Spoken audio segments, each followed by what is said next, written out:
प्यारे बच्चों, जैसा कि आपको पता है, हम भाषा से का दूसरा प्रश्न कर रहे थे, पढ़ो समझो और लिखो। और हमने आपको बताया था इसमें दार शब्द लगा करके हमने एक नया शब्द बनाया था। तो एक बार उसको देख लेते हैं। शान जमा दार कहलाता है शानदार। उसके बाद हमें एक संज्ञा शब्द का उदाहरण दिया था, घोड़ा। तो हम चलते हैं, इनको दूसरे प्रश्न को करते हैं। दूसरा है हमारा पढ़ो समझो और लिखो वाला। पढ़ो समझो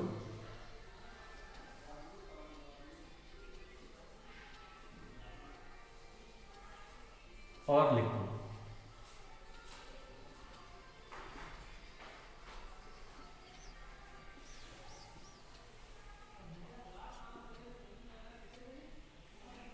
शान जमा दार शब्द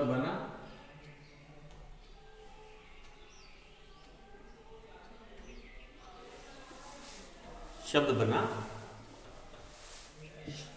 शानदार।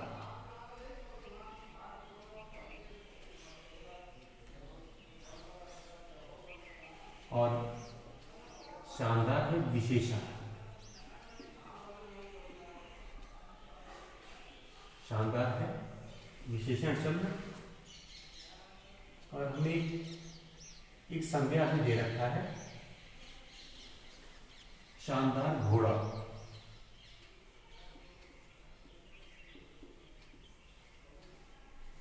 तो अपने उदाहरण को एक बार अच्छी तरह से हम लोग समझ लेते हैं क्या दिया गया है और हमें क्या करना है। शान जमा दार शब्द बना विशेषण और एक शानदार घोड़ा। विशेषण क्या होता है? किसी संज्ञा की विशेषता बताता है। विशेषण क्या होता है? किसी हाँ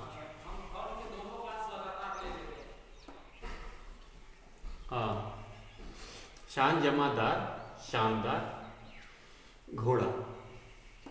और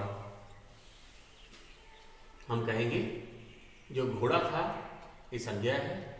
और विशेषण क्या होता है? विशेषण किसी संज्ञा की विशेषता बताता है। विशेषण जो है किसी संज्ञा की विशेषता बताता है और उस संज्ञा को हम विशेष्य भी कहते हैं। ये हमें जानकारी है और हमें पता भी होनी भी चाहिए। शान जमादार शानदार विशेषण शब्द है, इस घोड़े की विशेषता बता रहा है। और जो संज्ञा की विशेषता बतलाई जा रही हो उसे हम विशेष भी कहते हैं। तो इसी तरह हमें ये करना भी है। तो आ जाते हैं अपने अगले शब्द पे। वफा जमा दार, ये शब्द बना वफादार।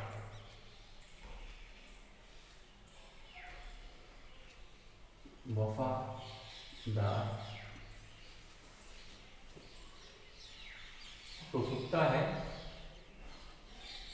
और कुत्ता एक वफादार पशु है, तो वफादार कुत्ता। उसी तरह इज्जतदार, इज्जत जमादार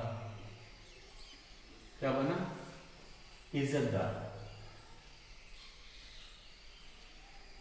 इज्जतदार तो इज्जतदार व्यक्ति। इज्जतदार व्यक्ति। उसके बाद आ जाते हैं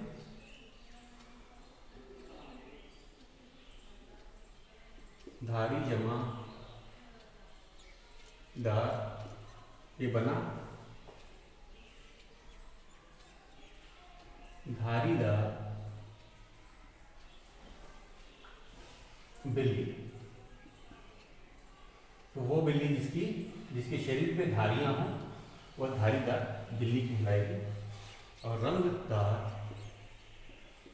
रंग जमादार, ये बना रंगदार तितली। रंगदार तितली मतलब रंगों से भरी हुई या रंग, बहुत सारे रंगों वाली तितली को रंगदार बोला जाता है। अंतिम शब्द है हमारा चूड़ी जमा दार, ये बना चूड़ीदार। चूड़ीदार।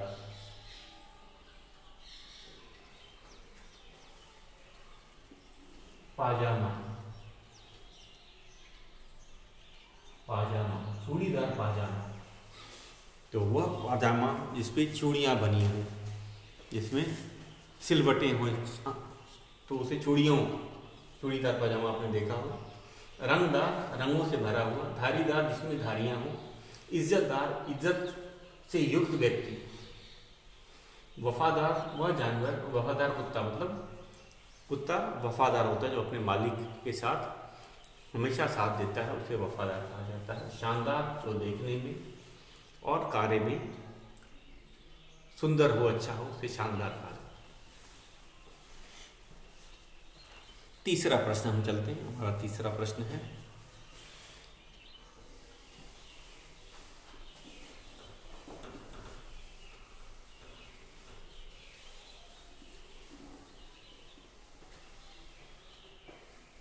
भाषा से का तीसरा।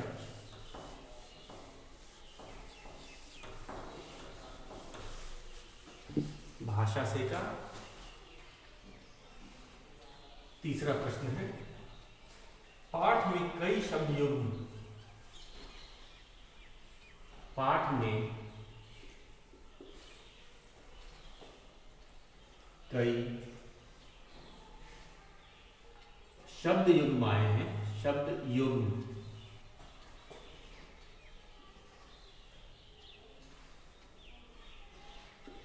शब्द युग्मों का या शब्दों के जोड़े, इसे आम भाषा में क्या बोलते हैं? शब्दों के जोड़े। शब्दों के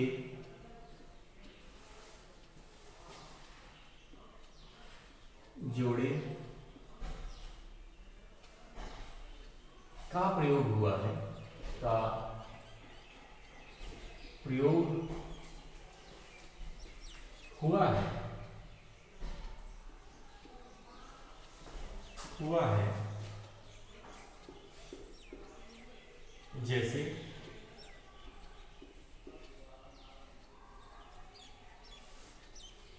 धीरे धीरे,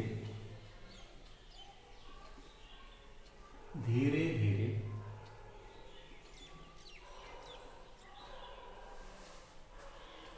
दाना पानी,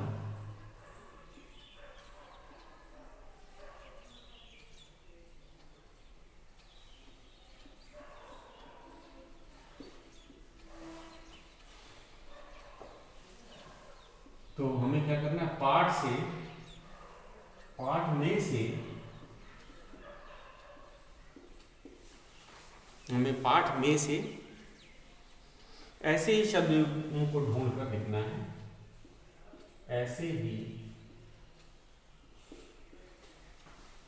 शब्द युग्मों को, शब्द युग्म ढूंढ कर लिखो।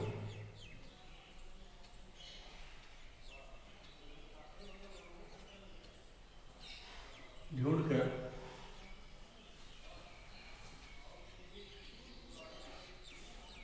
लिखो।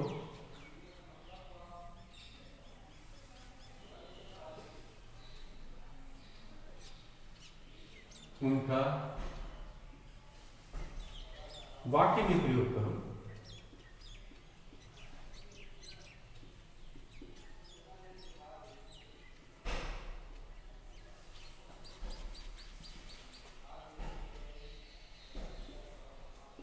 हाँ, तो प्रश्न आप समझ ही गए होंगे। पाठ में शब्द युग्म आए, जैसे कि धीरे धीरे, दाना पानी, ये हमें उदाहरण दिया हुआ।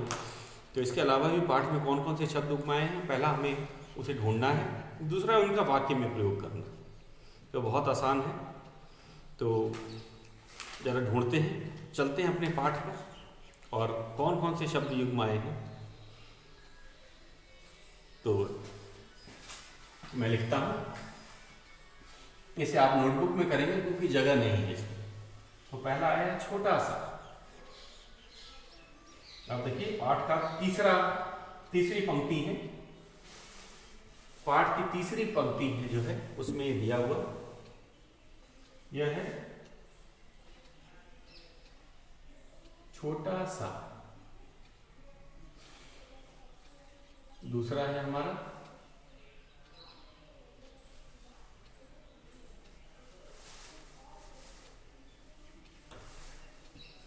धीरे धीरे।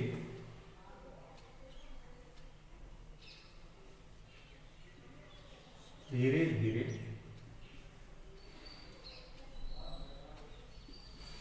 तीसरा है दाना पानी।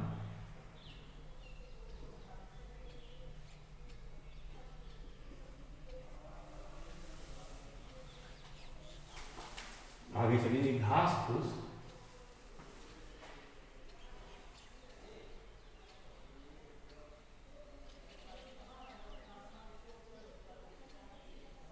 घास फूस। पांचवा है हमारा सड़ी गली। सड़ी गली। छठा है गलसड़।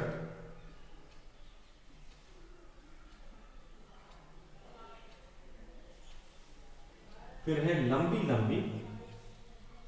सातवां है हमारा सभी पाठ की हैं, आप इसके छांट भी सकते हैं, पाठ में से ढूंढ भी सकते हैं। लंबी लंबी। सब हम अपने 15वें पाठ से ही ढूंढ के निकाल रहे हैं। और अंत में है बाल बच्चे। आठवां जो है बाल बच्चे। तो आपको इसे अपने वाक्यों में भी इसका प्रयोग करना है।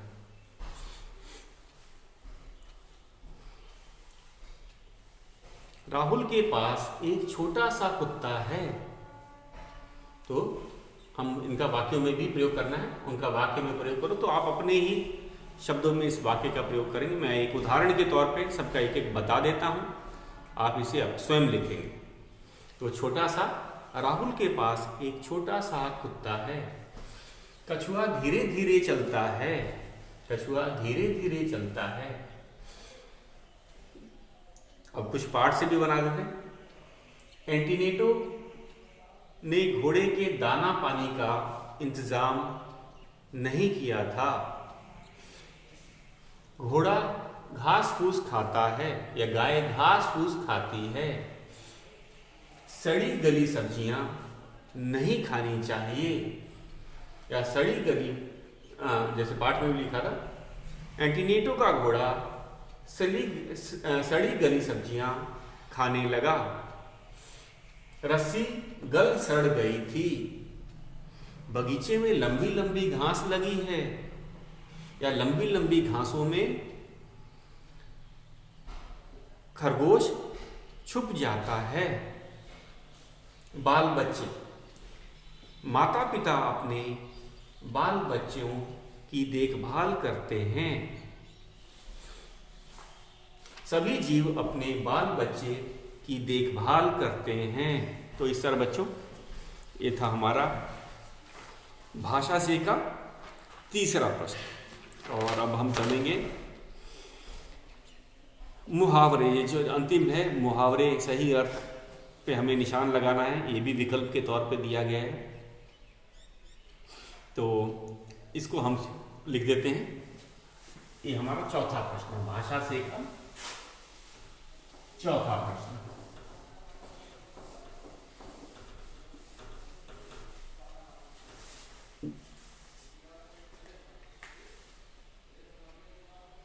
चौथा प्रश्न है सही मुहावरे का अर्थ लिखो, अर्थ चिन्ह लगाओ। तो मैं इसका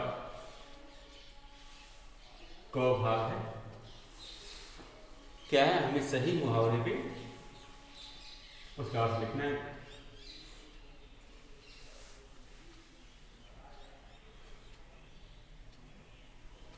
घोड़ा भोजन की तलाश में मारा मारा फिरने लगा। घोड़ा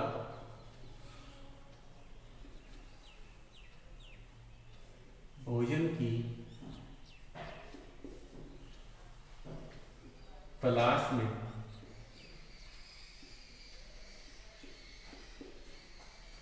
मारा मारा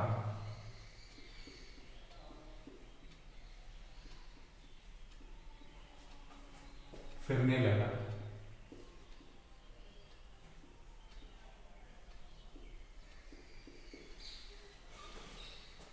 इसका सही अर्थ है घोड़ा परेशान होकर धक्के खाता घूमने लगा। इसमें दो विकल्प दिया था, घोड़ा सबको मारता हुआ घूमने लगा, ये गलत विकल्प है।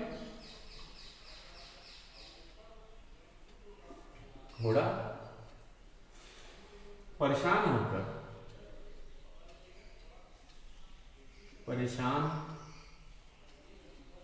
होकर धक्के खाता घूमने लगा। धक्के खाता घूमने लगा। ख है हरी घास की रस्सी देखकर उसके मुंह में पानी आ गया। हरी घास की रस्सी देखकर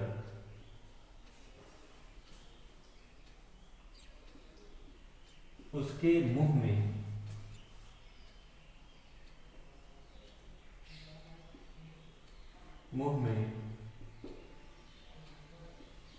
पानी आ गया। तो इस मुहावरे का सही अर्थ है कि उसके मन में रस्सी खाने का लालच पैदा हो गया। ये सही विकल्प मैं लिख रहा हूं, उसके मन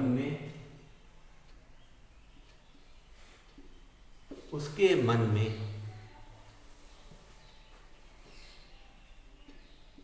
रस्सी खाने का